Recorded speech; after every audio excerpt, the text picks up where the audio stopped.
Hello, everybody. This is the lecture for Chapter 1. And before I wanted to get into Chapter 1, I wanted to, tell you a little bit about my viewpoints and understand where I'm coming from. So I'm an ecologist. I study how basically nature works together, how organisms respond to each other and their environment. So that includes humans, okay? And one thing I should say to start off with is that anytime you see like some red text that says my views, that's my personal opinion. I'm not won't be testing you on that, and I won't be like saying that is the truth. It's just my opinion.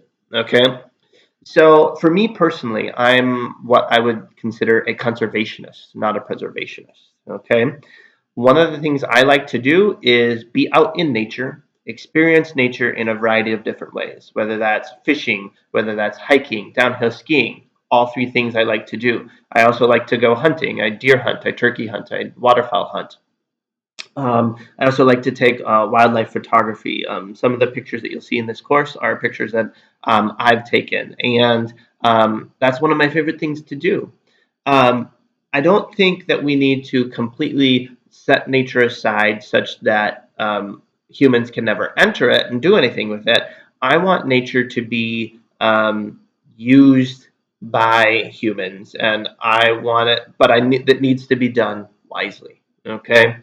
So the unwise use of animals and plant products such as these big cat skins, rhino horns, and slaughtering these magnificent rhinos for just cutting off their horn. That's what really gets me. That's not a good use of our resources. That really frustrates me. So when we think about conservation, though, I really think conservation needs to be tied to be economically feasible. Okay, so a lot of this course we're going to be looking at how economic influences change human behavior in response to the environment. So this is, this course is titled Ecology and Society. I could almost change the course to be thinking about, or to call it Ecology, Society, and the Economy. And all three of those things play together, right? So while this car might be driven by solar power, it's not economically feasible, right? Like not everybody can do this. It also probably doesn't work that well. This is a famous environmentalist, Ed Begley Jr. He's kind of this like Hollywood type. A lot of his ideas are annoying to me, but he is here making his toast on a bicycle and using the electricity that he generates from his bicycle to make his toast, which he's probably using more energy than the calories he gets out of that toast. So, it's a net loss here. So there are some, ideas that in the environmental movement that I don't really agree with. And I'll probably talk about that throughout the course. But I think it's important to know that, we will always have an impact on the environment.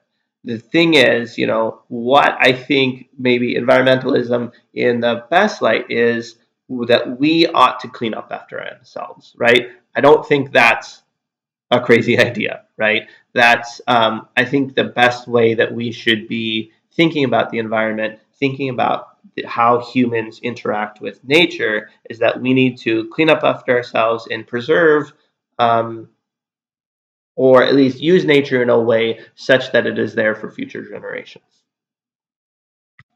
So now let's get into a little bit about Chapter 1. So please read Chapter 1 in your textbook. And yeah, let's get started.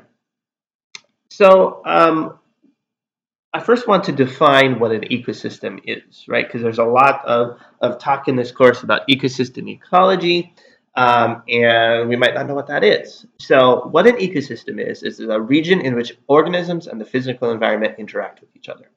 So on this island, right, we think about all of the animals and plants on this island, and we know that pretty much most of the animals and the plants that live here don't really do much in the ocean. Sure, there's going to be like seagulls that feed on fish in the water. But let's just talk about the terrestrial, the land organisms here. Um, they're pretty much only going to be interacting with that island. So we can draw, a line around this island. That's where the ecosystem is of the island. Same with the lake. There's a clear border of where this ecosystem starts and where it ends. Um, it's a little more tricky though with something like a prairie. Okay, where does the edge of the prairie, right? Well, we know that in this ecosystem, the buffalo and the antelope here, or is that an antelope? No, that's a coyote. And the prairie dogs, right? They're all interacting with the grasses and the plants and the cactus right here. Um, so it's a little hard, though, to tell where the edge of that prairie is. Where do we draw that line for the ecosystem? And this becomes really, on a larger scale, pretty hard, right? So if we look at the Great Plains of the United States, we get basically a line right here. This is where the big prairie is in the United States, from um, western Wisconsin over up basically to the Rocky Mountains. So we can draw that line, but certainly there's organisms that are going to be crossing this boundary, right? So it's not just local issues, right? It's not just the only things that happen in here are going to be the only things that affect that prairie. There's like waterfowl that will be migrating potentially from northern Canada all the way to southern Texas into Mexico, right? So it's not just a local issue thing. And how humans are impacting the environment, whether it's air pollution or all sorts of stuff, all sorts of things that we as humans do, affect ecosystems potentially all the way across the world. And so we know that the world is interconnected, right? And I think this picture kind of shows that. This is from the first time, in the 1960s when the Apollo astronauts went around the moon, and they were coming around from the dark side of the moon, and they saw a picture of the Earth here. And this picture is very cool. You see the word Earth or the moon here, and what we see is everything every person has ever done on this planet except for three people, right? Like all of human history, except for three people, the three Apollo astronauts, are in that picture. And this picture kind of started off this idea of the environmental movement. When we saw the Earth being this small, self-contained globe, a lot of people really took that to heart and to realize, wow, we are all together here. We are all interconnected. So we need to figure out and how to preserve what we have. And I think that interconnectedness idea that the book chapter is talking about is really apparent when we think about a food web. Okay, so how the berries here are attached to the dragonfly, how this certain type of this plantain, not like the banana looking thing that you might eat, but it's a different type of plantain here. How that is connected to the fox. And then we should really put humans in here, because things that we're doing, whether we're eating frog legs or have a mice living in our house, or how we have bird feeders that these the birds are going to be eating. It's really humans should be in this food web, and we're all connected here. So I think that, we have this perception that human connection to the environment has really declined, right? We're not getting all of our food from the hunter-gatherer society, right? The people that made these cave paintings that are running after these antelope here. That's not, what modern life is like. The thing is, we're just as connected to the environment, right? It's just the responsibility has shifted. There are very few people that make their own food, that find their own food. Personally, it's one of the things I love to do. Um, I have a small garden, but I also like to go into nature to forage things. In the summer, I'm almost every weekend, I'm taking my kids out to pick berries. In the fall, I like to find what are they called? They're like they're chestnuts, and I'll go foraging for mushrooms.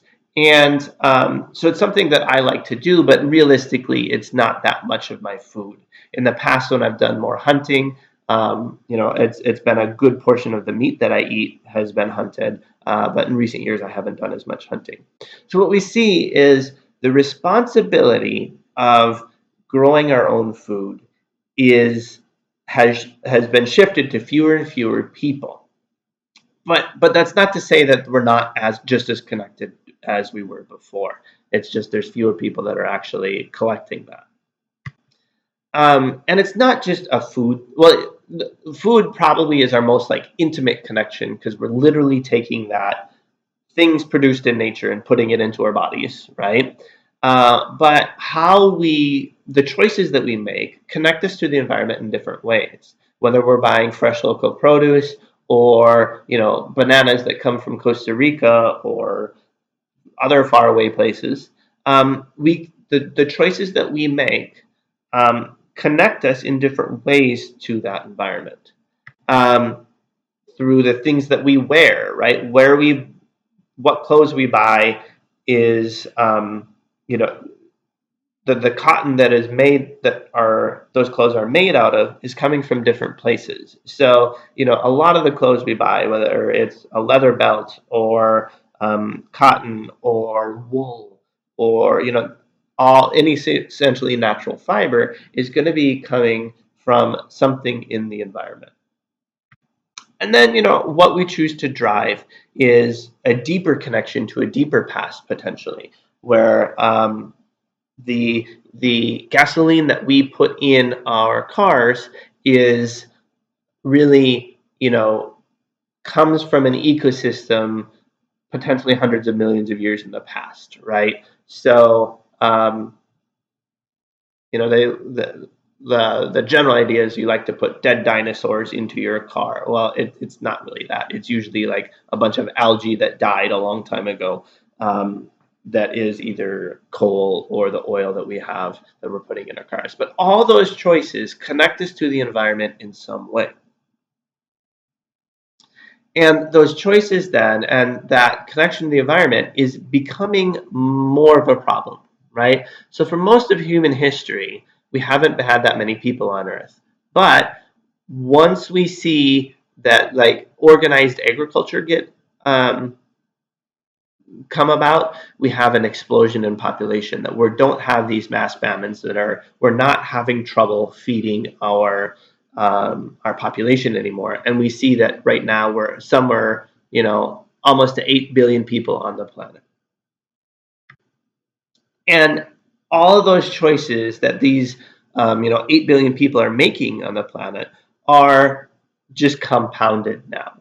So that we see that, back just when there were 2 million or 2 billion people, just a couple hundred years ago, that the people could use the environment not as wisely, but because there's only 2 billion people, or even 30 years ago when there was 5 billion people, um, those those choices made much less of an impact. But now that there's so many of us, our collective choices are really having a huge impact on the planet. And I think that the best way to see this is through this picture here, right? So this is the United States at night. Now there is a little bit of a saturation issue with this photo, but you can see that the United States is this huge place, but there's almost nowhere that is free of human impact, right? Even this desert in the middle of Nevada, we've got Las Vegas right here, but it's even the desert in the middle of Nevada still has human impact, and there's pretty much nowhere we can go on the planet anymore that isn't impacted, and that isn't necessarily a sad thing right now. But what it means is we need to be thinking about how we are impacting that land, how we're impacting that water, how we're impacting that air, everything and all the organisms and um, even just the physical environment that we're living in. All right, with that, I'll see you later.